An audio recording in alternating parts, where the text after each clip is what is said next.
Энэ удаагийн бичлэгээрээ Итозурана Кис киноны 4-өөс 6 дугаар ангийг ярьж өгье. Хэрвээ та өмнөх ангиудыг үзээгүй бол манай сувг руу орж үзээд үргэлжлүүлэн энэ бичлэгийг үзээрэй. 4-р анги. Энэ ангид Наоки Котокогийн өрөөнд орж ирж байгаагаар үргэлжлэнэ. Энэ үйл явдал нэг л зүйл болох гэж байгаа юм шиг мэдрэмж төрүүлэхээр Котокож ичсэн санаа зовсон царайгаар хэдий би чамд сайнж бид иймэрхүү зүйл хийж болохгүй гэж хэлнэ. Наоки хариуд нь эмээгийн бие сайжирсан ээж чамайг санаа зовж байгаа байх гээд мэдэгдэхийг хүссэн юм гэж хэлнэ. Наоки Котокогийн байгаа байдлаас нь түрүүнээс хойш юу бодоод байгааг нь анзаарсан шинжтэй хэлэг гэсэн үгээ хэлчихэд өрөөнөөс нь гарах гэтэл Котоко өөрийгөө тайлбарлах санаатай дээрээс нь дараад унчихна. Яг л энэ экзэгтийн үед хоёр аав нь ирсэн байх бөгөөд тэднийг буруугаар ойлгосон нь гарцаагүй. Угаас хинч харсан нэг л эвгүй байдалтай харагдаж байлаа. Бандсан хоёр маань юу болсныг хэлхийн завдалгүй. Бид хоёр ямар азар ирвэ? Та хоёр дөнгөж ахлах сургуулийн сурагчид хүүхэд шиг үерхэж болохгүй байна уу гэж авдаг. Нөгөө хоёр хэлсэн зүйлээс нь болж хэсэг сандарна. Үүний хажуугаар Наоки би иймэрхүү охтууд сонирхдаггүй гээд хідэн үг хаяастай. Аудын гэртээ ирсэн шалтгаан нь хатагтай ээри тэдэнд эмээгийнх нь бие муудсан талаар хэлсэн байлаа. Маргааш өглөө нь сургууль дээр үйл явдал өрнөнө. Өчигдөр Наокигийн хэлсэн үгнээс болж Котоко өөрийгөө эрэгтэйлэг харагддаг гэж бодох болжээ. Үүнийгээ ч хоёр найзаасаа асуухад нөгөө хоёр нь бодож байгаад үнэндээ чи эрэгтэйлэг харагддаг. Наад бие хараач хавтгай цээжтэй яг л хүүхэд шиг битээ гэж хэлнэ. Котоко ч хэлсэн зүйлээс нь болоод гомдоод сууж байхад нөгөө хоёр нь яагаад өөрийгөө тэгж бодох болсон талаар асуув. Котоко өчтөр орой болсон зүйлийг хальт хэлсэн үү үгүй юу? Нөгөө хоёр анги даяар Наоки та хоёр хоёулахнаа яасан гинэ гээл сүр дулаантай хашгирч өгнө. Ядаж бүтэн сонсгож яадаг байна. Ким тэднийг сонсоод Котокотой очиод Наоки эрэгтэй хүн юу ч хийж магадгүй гэж хэлсэн бидтэй гээл чарлаж өгнө. Тэгсэн нөгөө зарлалын самбар дээр Наоки Котоко нэг шөнийн хосууд гэсэн утгатай цаас наасан байлаа. Ким тэр зургийг хараад бараг л галзуурах шахна. Бас хөөхөн нөгөө цаасыг нь урьж хаяад энэ зургийг наасан хүнийг зүгээр өнгөрүүлэхгүй шүү гэдэг. Энэ дүр зургийг Котоко найзуудтайгаа харж зогсох бөгөөд хөрхнөө ирээд хийсэг зэхэлзэж байгаа л явна. Багш нарын өрөөнд A ангийн багш чаддгаараа F ангийн багш руу дайрч гарна. Танай ангийн охин миний Наокиг ийм зүйл хийхэд хүргэсэн үү гэж авдээ. Энэ багш Наокид сайн байж тарвуу яав. Үүнийг сонссон F ангийн багш гайхдаг. Нэг сонин зүйрлэл хэлсэн юм шиг байгаа. Гэхдээ ийм зүйл байж болно гэж үү?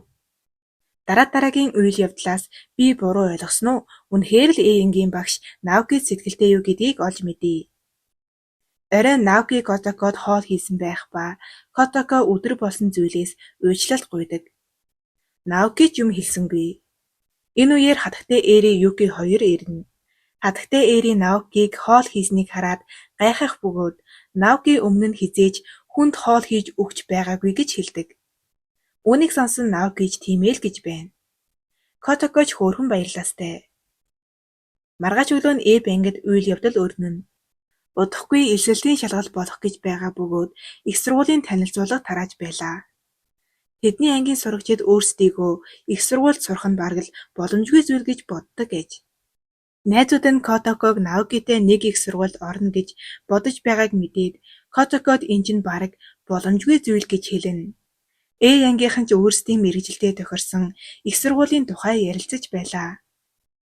Хөөрхнөөч мөн адил Наокитэй нэг их сургуульд орохыг хүсэж байгаа аж. Котоко өөрийнхөө мэргэжлийг сонгож ядаж байтал найзууд нь бүгд мэргэжлээ сонгосон болохыг олж мэднэ. Котоко хань татахын тулд Кинээс мэргэжил сонголтын тухай асуухад тэр аль хэдийн мэргэжлээ сонгосон байх аж. Котоко ганцаараа мэргэжлээ сонгоогүй байгаадаа бага зэрэг бодолд автана. Оройн хоолны үеэр Наокигийн их сургуулийн сонголтын тухай ярилцсан. Котоко түүнийг Тодай их сургуульд суралцна гэж бодож байгаа аж. Наоки Японы хамгийн ухаантай хүүхэд учраас элшиг сургуулаа ихэд нухацтай бодож байгаа нь гарцаагүй. Энэ үед хатагтай ээри Котоког их сургуульд ороход нь Наокиг туслахыг санал болгоод дараад нь гэрэлчих гэж хэлдэг. Энийг сонссон бусад нь гайхаж орхино. Котоко цаанаа баярлаастай. Наоки энийг нь хараад энэ нэг тэнэг юм л гэж бодсон байх. Кин ноён аяхааргийн ажил дээр очисон байх ба түүнээс тогооч болгоод өгөөч гэж гуйна. Түүний сонгосон мэргэжил нь тогооч байжээ. Ноён Эригийн ажил бага зэрэг асуудалтай байгаа болохоор ойрд их л уцаарлангүй завгүй байгаа аж. Аавыгаа ийм байгааг харсан Наоки санаан зовно. Наоки аавтайгаа өөрийн мэргэжил сонголт болон компанийнхаа одоогийн байдлын талаар ярилцсан. Аав нь түүнийг хүссэн сургуульдаа хүссэн мэргэжлээрээ суралцахыг хүсэж байгаа аж. Харин Наокигийн санаан зовсон хэвээр үлдэнэ. Маргааш өглөө нь Котоко багшийнхаа өрөөнд ороод Тодай их сургуульд орохыг хүсэж байгаагаа хэлнэ. Багш нь түүний хэлсэн үгэнд ихэд жочирдож байхыг харсан Котоко Тодайтай ойрхон сургууль гих гэж байсан юмаа гэд үнэнээ хэлдэг. Тэдний энэ яриаг сонссон Э ангийн багш болон тэдний ангийн охтууд Котоког их сургуульд орж чадахгүй гих зэрэгээр хідэн үг хаяна.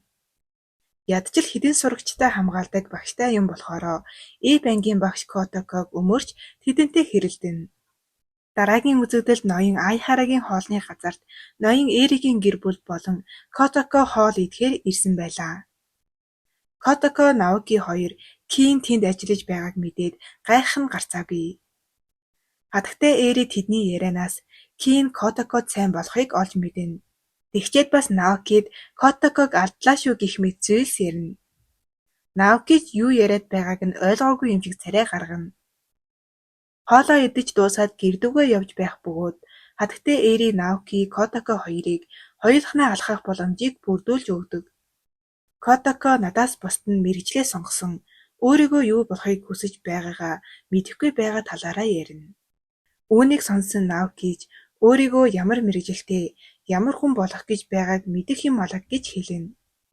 Үүнээс болж Котоко олон асуулт асууж эхэлсэн тул Наоки түүнийг орхиод явах гэтэл Котоко араас нь би чамд хайртай гэж хашгирах бөгөөд энийг нь тэнд байсан хүмүүс бүхэл Монголд байсан би хүртэл сонсдог. Котоко энэ үйлдэлээсээ ичих бөгөөд Наоки эргэж хараад тэнэг гэж хэлчгээд явдаг. Маргааш нь Наоки багштайгаа мэргэжил сонголтынхоо тухай ярилцсан. Тэр ч гэсэн мэргэжил сонголт дээрээ эргэлзэж байгааг харахад ямар ч хүүхэд энэ сонголтын өмнө ирэхдээ хэцүү байдгийг харуулах мэт. Гэртээ ирсэн Котоко Юкиг найзуудтайгаа хичээлээ хийж байхыг харна. Юки эсэний уралдаанд төрүүлсэн байх бөгөөд Котоко тэрхүү эсээг булаан авч уншина.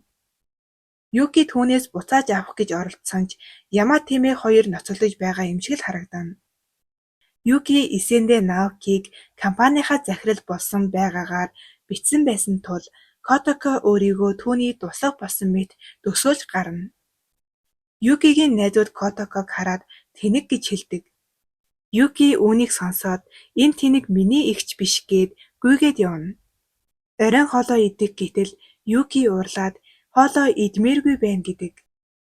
Котоко надаас болоод Юки ууралжчихсан гэж үнэнээ хэлнэ. Мөн бичсэн эсээнийхэн тухай хэлэхэд мэргэжил сонголт дээрээ эргэлзэж байсан Наокич хоолоо идэх хүсэлгүй болдог. Маргааш өдөр нь Э бангийн багш Котоког элсэг сургуулийнхаа маягтыг бөглөөрэй гэж хэлнэ. Үүнийг сонссон Кин Котоког гэрийн эзэгтэй болохыг хүсэж байна гэд бичих. Би чамайг сайхан амьдруулнаа гэдэг. Сэтгэлэн сайханч юугээл сургуулийн маягт дээрээ гэрийн эзэгтэй болмоор байна гэд бичээд сууж байхав дээ. Хөөхнөө Наокид маргааш Акасакад уулзъя. Хэлэх чухал зүйл байна гэдэг. Наоки түүний хүсэлтэд зөвшөөрнө. Тэдний ярилцаж би Котоко сонсож байлаа. Хөөхнөө түүн дээр очиод бидний болзоонд битгий саад болоорой гэж сануулна. Наоки хөөхнөө хоёр уулзах газартаа хоол захиалж байхад Котоко тэднийг нууцаар ажиглаж байлаа. Түүний хажуугаар Ватанабе ч ирсэн байдаг. Учир нь Ватанабе хөөхнөөд сайн билээ.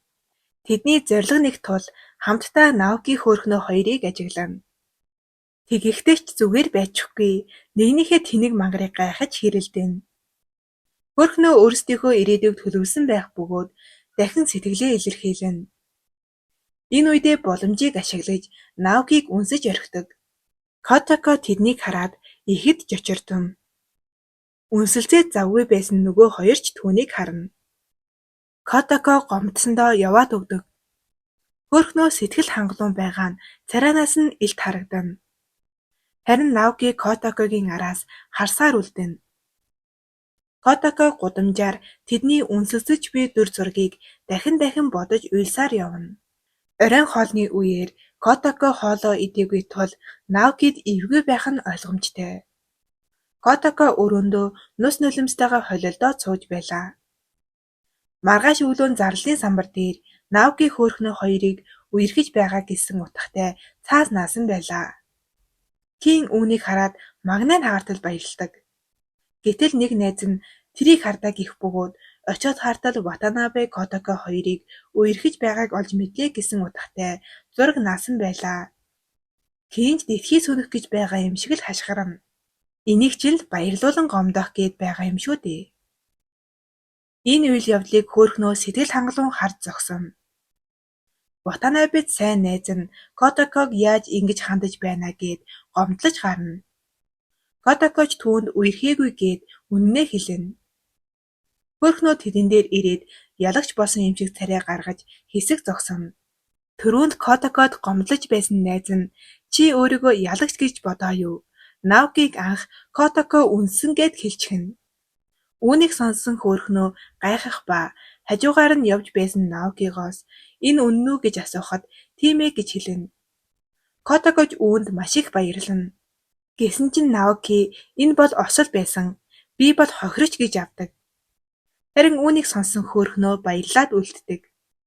Хүн багтай газар Наоки хөөрхнөөд иймэрхүү шаардлагагүй зүйл хийх хэрэггүй гэж хэлнэ. Хөөрхнөө хариуд нь найзууд ч бай, хосууд ч бай, би хамгийн сайнаараа байх болно гэж хэлнэ. Энэ одоо юу гэж ойлгоод юугээд ч хариулчихав. Түүний хэлсэн зүйлийг Наоки сонсоод буруу зүйл болоод байгаа юм шиг мэдрэмж аван зогсоно. Оройн хоолны үеэр ноён эри ажлаа ярьсаар байх ба их л ядарсан харагдана. Дээрээс нь хоолойч идэж дуусгаагүй байж ажилдаа явахаар болно. Наоки аавда бүрэл их санаан зовдог.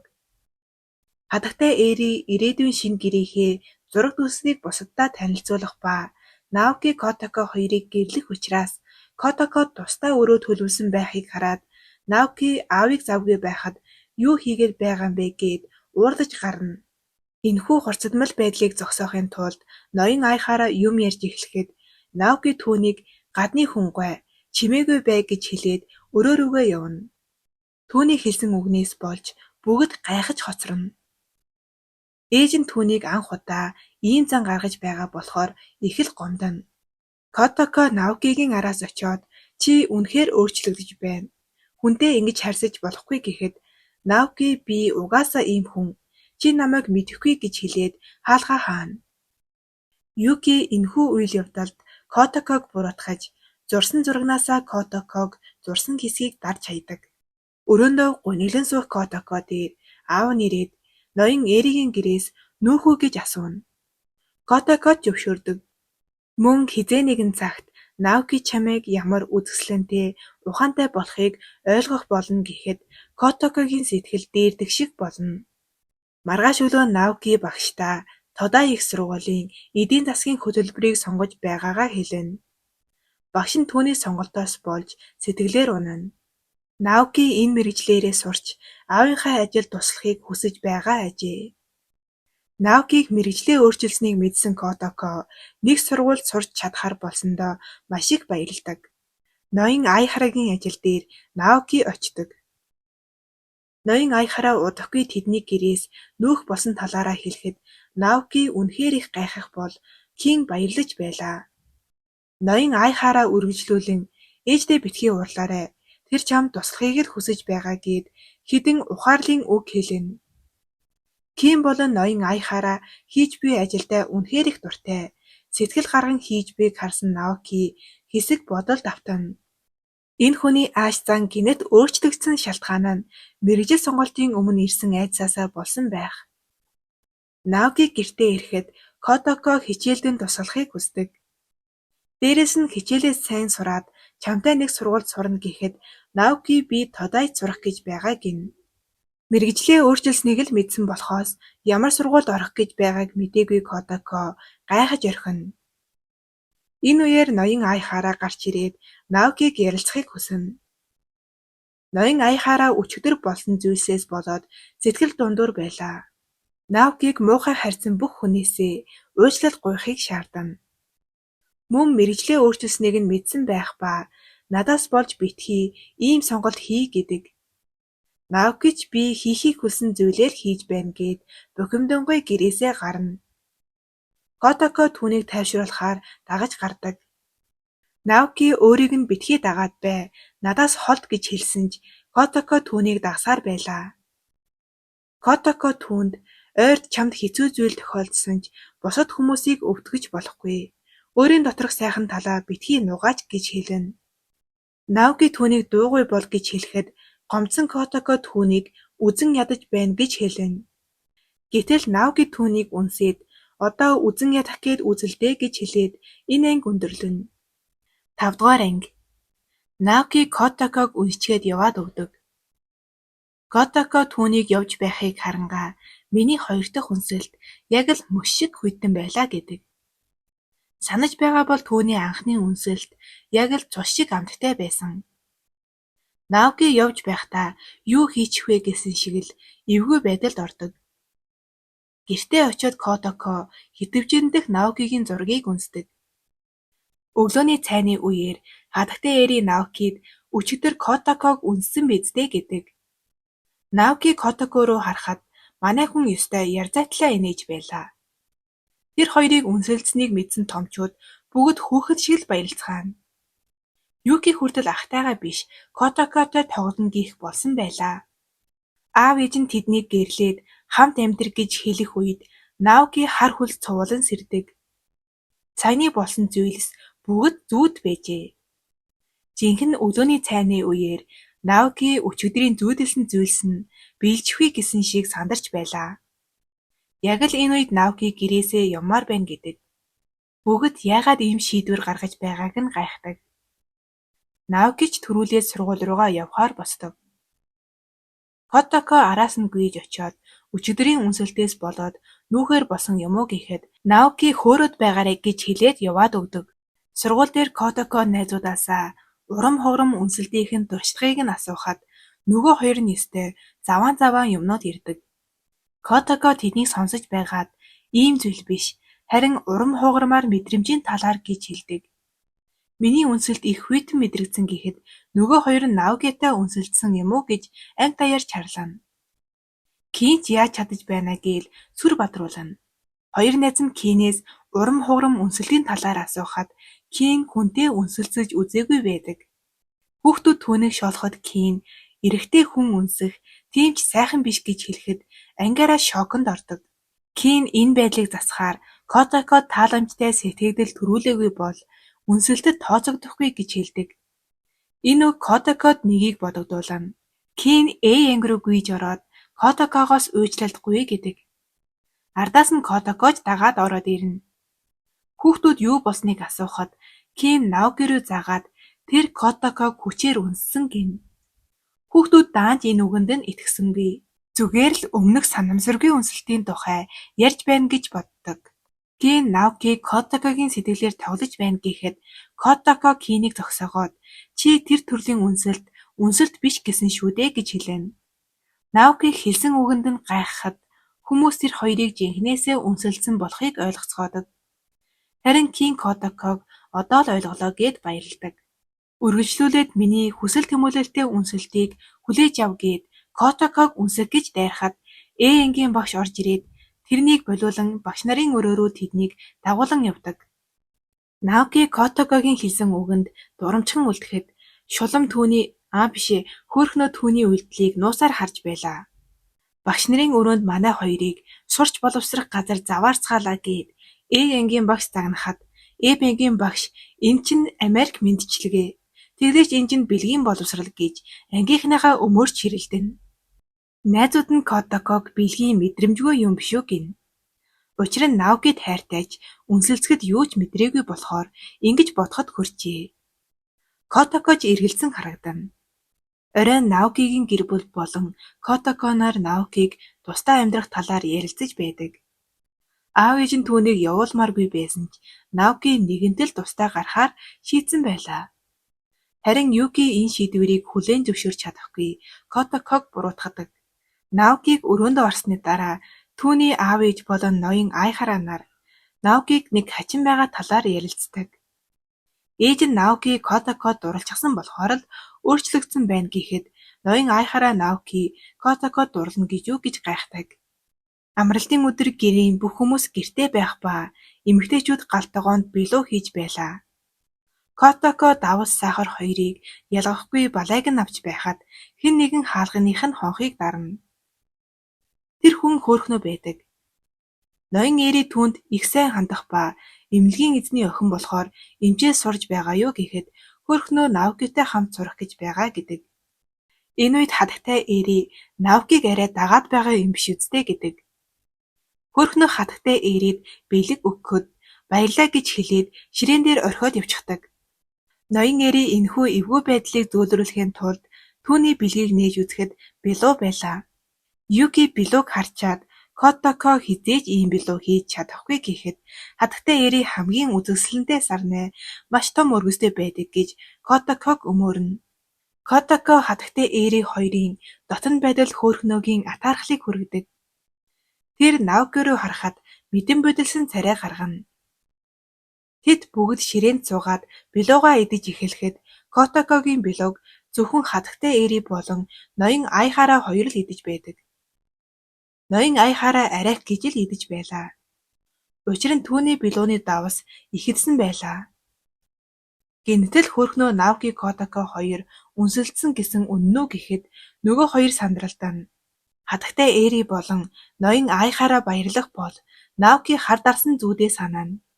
Хөөрхнөө энэ цуу ярианд ихэд санаа зовж байгаагаа бас энэ нь Наокигийн дүнд нөлөөлнө гэхэд хатагтай Эри чи үүнд санаа зовох хэрэггүй гэдэг. Наоки түүнээс ийм зүйлэл хэлэхэр ирээ юу гин. Хөөрхнөө Наокигоос тусдаа ярилцахыг хүсдэг. Хатагтай Эри Котоког энэ охинд ялагдаж болохгүй шүү гин. Наоки хөөрхнөө хоёр Наокигийн өрөөнд ороод ярилцана. Хөөрхнөө Котоког хизээ явахыг асууж түүнийг нүүж ирснээс хойш чи маш ихээр өөрчлөгдсөн гэхэд Наоки тийм зүйл болоогүй гэдэг. Гэтэл нөгөө шуламж нь тийм бол намайг ч гэсэн үнсээд үүнийгээ батал гэж тэнэгтэнэ. Энэ үед манай Эри хатагтай орж ирээд тэдэнд саад болдог. Оройн Юки Наокигоос үнэхээр Котоког үнссэн юм уу гэж асууна. Наоки үүнд ихэд уурлан түүний асуудалд бүү оролц гэж хэлнэ. Котокогийн аав хатагтай Эритэй ярилцаж байлаа. Ноён Айхара Котоко бид хоёр тэдний гэр бүлд асуудал болж байна гэж хамсаж байдаг. Харин хатагтай Эри түүнд Наоки Котоко хоёр нэгэндээ зориулагдсан гэж хэлнэ. Бараг л чи эрэгтэй хүн болохоор ойлгож мэдэхгүй байна гэдэг. Маргааш нь хөөрхнөө Наокид өчигдрийн зочлолт хөгжилтэй байсан шүү. Аав ээждээ дамжуулаарай гэд явчихдаг. Энийг нь Ватанаbe сонсоод Наокигоос түүнд сайн юм уу гэж асууна. Мөн дүнгийн хувьд үргэлж чиний ард бичигддэгч хөөрхнөөг яасан ч чамд алдахгүй гэдэг. Харин Наоки залгсан царайтай чи яг л бангийнхан шиг тэнэг ашиглаж байна гэж хэлчихэд яваад өгнө. Котоко гэртээ байхад нь хатагтай Эри өрөөнд орж ирээд Юки өвдчихсэн байна гэж хэлнэ. Эмч ирээд түүнийг ихээхэн стрессцсэн байна гэж хэлэхэд хатагтай Эри 9 настай хүүхэд тэгтлээ стрессдэг юм уу гэж асууна. Эмч Юкигийн толгойг өргөөд халзарсан байгааг харуулдаг. Энэ халзралт Котоког ирснээс хойш эхэлсэн юм. Ноён Айхара болон Котоко хоёр өөрсдийгөө буруутгаж байлаа. Тэд нүх талаар ярилцаж эхэлдэг. Тэр хоёр үргэлж ярилцдаг, сэтгэлийн яриагаа ярилцсан. Аав нь Наокид хайртай бол бүх зүйлийг хийж болно. Гэхдээ эхлээд өөрийгөө л ол гэдэг. Мөн чи Наокид үнэхээр хайртай биз дээ гэхэд Котоко өөрийнхөө мэдрэмжийг ойлгохгүй байгаагаа анх удаа хэлдэг. Котоко Юкигээс уучлал гуйхын тулд аль чадхаараа хичээсэн ч Юки тэрнийг үл тоона. Наоки ч гэсэн түүнтэй ярилцах гэхэд Юки ах таны хувьд би хинч биш биз дээ гэхэд Наоки түүнтэй ярихыг хүсдэггүй. Энэ нь Юкиг ихээр гомдоодог. Уг нь Наокид ч гэсэн хэцүү байгаа шүү дээ Юки минь. Маргааш нь Котоко аавынхаа бэлдсэн бентог Юкид өгөх гэсэн ч тэр хаалгаа нээдэггүй. Котоко Наокиг түүнд энэ бентог өгчих гэж хэлдэгч Наокид түүнийг тоох хэрэггүй хэд эрхэлжигсэн хүүхэд гин. Котоко Юкигийн сургууль дээр очисон байлаа. Тэнд бас Кин ирсэн байх ба Котоко Юкигийн найзуудыг хараад Юкиг өвдчихсэн болохоор цугтаа очих уу гэж асуудаг. Нөгөө хүүхдүүд завгүй гэж хэлэхэд Кин яхаараа багангийнхан завгүй байдаг юм гэж дуу алдана. Харин нөгөө багчууд ямар тэнэг ах вэ? Энэ ах яг Эпенгийнх байхаа гэдэг. Кин ч энэ үгэнд маш ихээр стресстэй. Котоко Кин хоёр өөр хүүхдүүд олоод Юкид зориулсан самбар дээр захиа бичүүлнэ. Кин тэдгээр хүүхдүүдийг ямар сайн хүүхдүүд вэ гэд чихэр өгөхөд нөгөө хүүхдүүд ээж танихгүй хөгшин ахаас юм авч болохгүй гэж хэлсэн гэдэг. Өнөөх сурагчдын багш нь ирээд тэр хоёрыг муухан гэж андуураад аваад явдаг. Тэднийг багш нарын өрөөнд ангийн багш загнаж байлаа.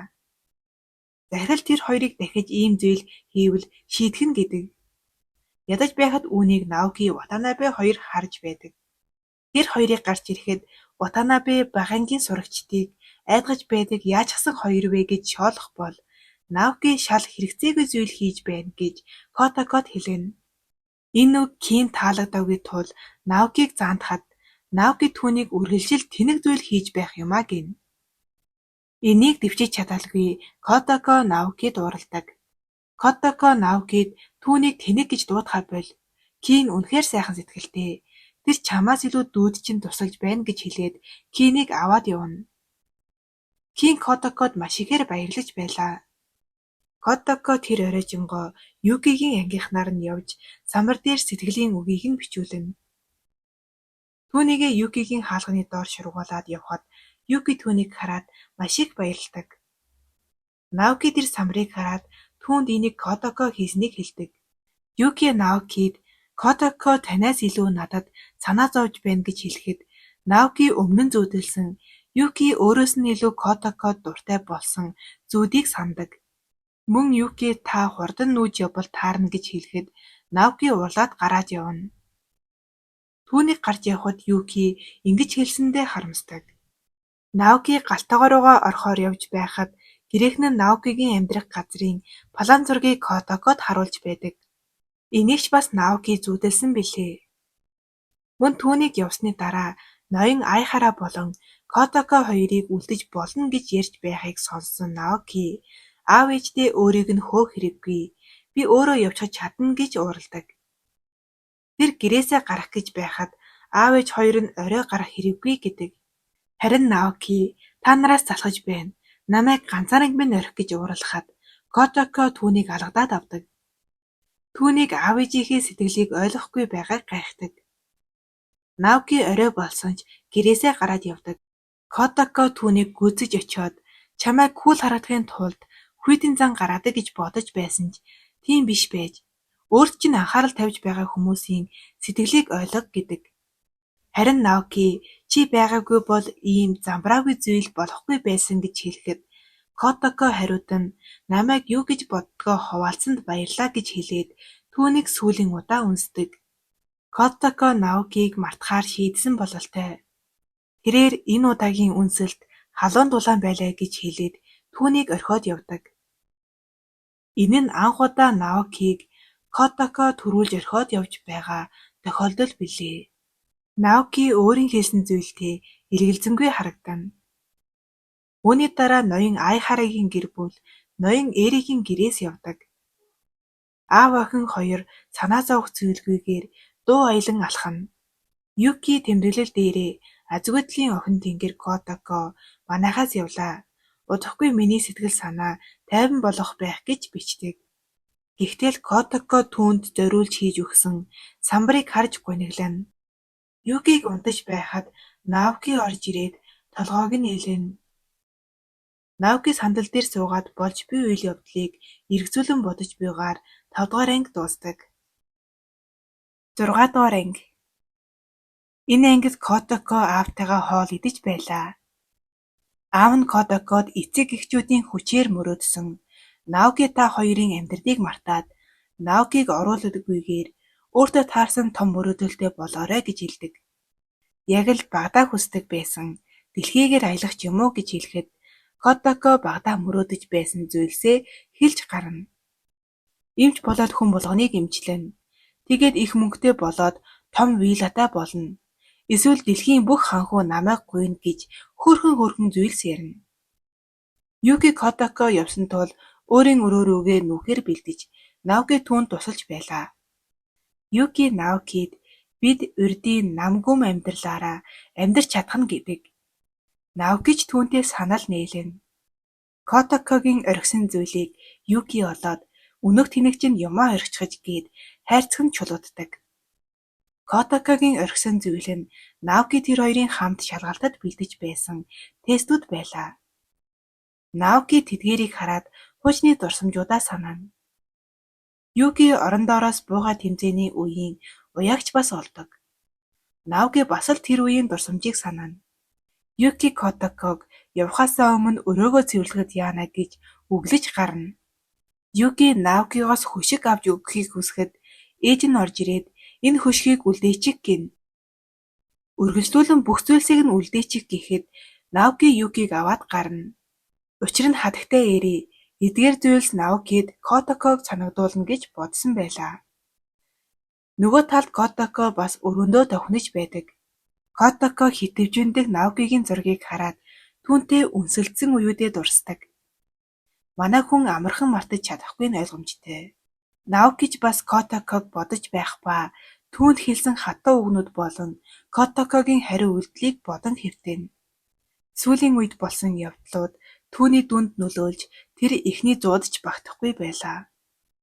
Ватанабе 1-р байранд орсон байх ба Котако үүнийг харж гайхаж байхад Ватанабед сайн найз нь түүнийг дүнг хараад баярлана. Хүн болгон л Наокид юу болсныг гайхацгаана. Ватанабе өөрийгөө 1-р байранд орсныг хараад маш ихээр уйлана. Хүн болгон түүнд баяр хүргэж Наокиг энийг хүлээн зөвшөөрөхгүй байхдаа гэцгээв. Багш нарын өрөөнд Энгийн багш Наокигоос яагаад тестээ бөглөөгүй орхисныг асууж байлаа. Түүнээс сургууль болон гэрт нь асуудал гарсан уу? Ярилцмаар байвал хэлж болно шүү гэхэд Наоки танд хэлэх зүйл байхгүй гэдэг. Гэтэл багш нь дараа нь ярилцмаар байвал эндээс өөр чимээгүй газарт байж болно шүү гэж тэнэгтэнэ. Наоки хэрэггүй гэхэд багш нь дараагийн удаа тестээ хийгээрэй гэж хэлэх ба Наоки ч бас багш нарын өрөөнөөс гардаг. Тэдний яриаг сонссон Энгийн багш Энгийн багшийг завхай бодолтой гэхэд нөгөөх нь би тийм зүйлс боддоггүй. Чи өөрөө л тийм зүйл боддог гэж хэлэлдэнэ. Гэхдээ л ер нь нотой. Котако Наоки дээр очиод самбар дээрх оноо алдаатай биз дээ гэж асуухад Наоки тэр оноо үнэн гэж хэлээд яваад өгнө. Ватанабе ангидаа орж ирээд 1-р байранд орсноо түмэнд түгээнэ. Гэвч түүний сайн охин болох хөөрхнөө төгс оноо аваагүй биз дээ гэж хэлдэг. Котако аавынхаа ажил дээр хоол идэж байхад Кен хурж ирээд хамт хоол идэхийг хүсэж байв. Гэвч аав нь ирээд түүнийг явуулдаг. Аав нь Котакогоос Кен Эпенгийнх байх тийм ээ гэж асуухад Котако тийм ээ л гэж хариулдаг. Аав нь харин тийм байхаа. Кен сайхан сэтгэлтэйч Эпенгийнх баймаар тархины чадамжтай гэхэд Котако аав руугаа гомдсон царай гаргана. Наоки хичээлээ тасалсан байх ба түүний хоосон ширээг хөөрхнө харан гониглана. Ноён Эри Наокиг загнах бөгөөд тестээ хийгээгүй. Дээрээс нь хичээлээ тасалсан зэрэгт нь сэтгэл дундуур байлаа. Хатагтай Эри түүнийг болиулаад Наоки ямар ч байсан том их сургуульд асуудалгүй орно. Мөн аж аргалтай амьдрч чадан гэхэд аав нь ч бас хүлээн зөвшөөрнө. Гэхдээ эдгээр өгсөн Наокид дарамт болж тэр тэднийг орхиод явдаг. Хүн болгон түүнд өндөр хүлээлт тавьдаг тул дарамт болох нь ойлгомжтой. Юки хагасайн өдөр сургууль нь амьтны хүрээлэн орох тухайгаа хэлэх ба эцэг эхтэйгээ хамт явах ёстой гэдэг. Гэтэл тэр өдөр нь аав нь ажилтай, ээж нь эмээг нь асарна гээд завгүй байдаг. Наокиг дүүтэйгээ хамт явчих гэхэд тэр энэ удаа явж чадахгүй гэдэг. Сургууль дээр Котако яагаад Наокиг ирэхгүй байгаа гайхаж байлаа. Хоёр найз нь тэрнийг хараад одоо болтол түүнд санаа зовоод байгаа юм уу гэхэд Котако би түүнийг аль эрт мартсан. Зүгээр л түүнийг 5 хоног хичээлдээ ирээгүй болохоор гайхаж байна гэдэг. Гэнэт ангийн охин нь Котакод чамтай уулзахаар ээрээ ирчихлээ гэж хэлдэг. Котако Наокиг өөртөө нь уулзахаар ирсэнд баярлан түүнийг хайсан ч олсонгүй. Котако гэж түүний нэрийг дуудахад Наоки биш Юки байлаа. Котако түүнээс яагаад энд ирснийг асуухад Юки маргааш амьтны хүрээлэн рүү цуг яваач гэж асууна. Котако гайхсан ч Юки түүнд учир байдлаа хэлсэн тул түүнд зөвшөөрдөг. Хатагтай эрийг Котакогийн аав дээр очиод буцаад ирээч гэж гуйдаг. Учир нь Котако явснаас хойш Наоки өөрчлөгдсөн гэж бодож байгаа аж. Котако амьтны хүрээлэн явах тул Юкид хоол хийж байлаа. Гэхдээ халуун будаа гарн дээрээ тавьж мэдрэлдэж байхдаа нөгөө талд нь хоолны шатаж байдаг. Борон дунд Юкиг хүлээж байхад Наоки хүрээд ирнэ. Котако яагаад түүнийг ирснийг асуухад Юки түүнээс гуйсан болохоор гэж хэлнэ. Тэд хамтдаа амьтны хүрээлэнг тойрох ба манай Котако ийшээ тийшээ харайж өгнө. Энд зам байна, тэнд ч анааш байна гэж хүүхэд шиг л баярлана. Тэд сарамгчин хараад энэ чамтай адилхан юм байна. Үгүй чамтай адилхан гэж нэгээ явуулна. Энэ хоёр ер нь энэ аяллаа гол хүн болох Юкигээ яачихсан юм болоо. Наоки түүнийг хүүхэд шиг ажлаж байна. Чамд ер нь бодол байна уу гэхэд Котако надад зөндөө мөрөөдөл бий. Би эмч болов сувилагч болно гэхэд Наоки хүмүүс чамд итгэж эмчтүүлэх байх таа гэдэг. Котако чамайг нисгэж болвол би онгоцны үйлчлэгч болно гэд үргэлжлүүлж гарна. Мөн тэрээр миний мөрөөдлийн хамгийн сул тал нь бүх зүйл нь чамтай холбоотой байдаг гэж хэлнэ. Тэд амрангаа хоол идэхээр болоход Котако өглөө хийсэн хоолоо гаргаж ирнэ. Наоки идэж болохоор юм уу гэд амсаж үзнэ. Котако ямар болж гэж асуухад Наоки яг л чи хийсэн юм шиг болжээ гэж хэлнэ. Котако хоолоо амсаж үзээд буцааж гаргах шахна. Котако хэрвээ чи ахлах тоогооч болвол би рестораны менежер болно гэхэд Наоки түүнийг сонсоод би чам шиг ирээдүйд юу хийж хаана байгаагаа төсөөлж чадахгүй байна гэж өөрийнхөө сэтгэлийн үгээ хэлнэ. Ихэнх ахлах ангийн сурагчид энэ бодлыг боддог нь гарцаагүй. Котако энэ үеэс авахуулаад ангийнхаа бүх хүүхдүүдийн мөрөөдлийг тэмдэглэж эхлэнэ. Ноён Эри ноён Айхарагийн ажил дээр ирэх ба тэр хоёр гэр бүлийнхэн талаар ярилцаж байлаа. Ноён Эри ноён Айхарагийн нүүсэн шалтгааныг зөвхөн Котако биш Наокигийн ээжийг мартаж чадаагүй болохоор биздээ гэдэг. Энэ үед бид ноён Айхара хатагтай Эрид сэтгэлдээ байсныг олж мэднэ. Ноён Айхара та хоёр бол сайхан хосууд харин надад өөд болсон ч гэсэн Котакогийн ээж байдаг гэж хэлдэг. Ноён Эриж үнийг мэдэж байлаа. Тэд үнэхээр сайн найзууд гэдэг нь харагдана. Ангид Ватанабе Наокиг ирэхэд болсноос хойш сурах ямар ч хүсэл тэмүүлэлгүй болчихлоо гэсэн л юм сууж байдаг. Котако тэдний ангид орж ирээд тэдний мөрөөдлийг асуудаг. Хүүхдүүд яах гээд байгаа юм бэ гэж цааргалсан ч Котако ангийнхан юу мөрөөддгийг мэдмээр байгаагаа хэлдэг. Ватанабе шал балаа юм гэснээ би лав Наокидаа нэг төвшөнд хүрэх мөрөөдөлтэй гин. Котако наадах чинь боломжгүй гэж түүнийг өдөнө. Үүний дараа бусад хүүхдүүд өөрсдийнхөө мөрөөдлийг хэлцгээнэ. Хөрхнөө харин Наокиг дагаж амьдрна гэж балайрна. Котако багш нарын өрөө рүү ороод захирлаас мөрөөдлийг нь асуудаг. Захирлж асуултыг нь бодож байгаад бангийн багшаас мөрөөдлийг нь асуухад Олимпийн тамирчин болмоор байна гэдэг. Үргэлжлүүлээд ангийн багшаас мөрөөдлийг нь асуухад ангийн багш 6-аас 6 сар 6 өдөртөөгөөс хойш бэлдсэн төгөлдөр хуурч болно гэхэд бангийн багш болон Котако хоёр 666 зүтгэр байна гэж хашгирна. Тэр хоёрын гараараа үсгсэн байгаа загалмайг л харчих. Захирал нь бодож байгаад дугуй унамаар байна гэж хэлнэ. Оройн хоолны үеэр хатагтай Эри Наоки руу шижиг бүхий харахад Наоки түүнээс юу болсныг асуудаг. Түүний Наоки руу харж байсан шалтгаан нь Юки ээжтэй Наоки Котако хоёр амьтны хүрээлэнд болдсон гэд хэлчихсэн байдаг. Ээж нь үүнд маш их баярлаж Наокигаас болзоо ямар байсан гэж шалгаахад Наоки Юки рүү ууртаагаар хардаг. Юки түүнээс уучлалт гуйдаг. Котоко мөрөөдлийн нэвтрээ дуусгачаад Наокигийн мөрөөдлийг юу бол гэж боддог. Тэр магадгүй нисгэж болохыг хүсдэг байх гээд Наокиг нисгэгчийн хувцастай өөрийгөө түүний хажууд онгоцны үйлчлэгчийн хувцастай байгаагаар төсөөлж өөрийгөө баясгана. Мөн эрэл хайгуулч, зураач, удирдаач, сүшээний газрын тогооч, хөтлөгч гээд өөрийгөө түүнтэй хамт байгаагаар төсөөлж гарна. Түүний энэ байдлыг аав нь хараад их л гайхна. Котоко аавдаа амьтны хүрээлэн дэх үйл явдлыг ам дүүрэн шүдээ ярилцуулан аж аргалтайгаар ярьж байхад аав нь түүнийг аж аргалтай байхыг хараад баярлана.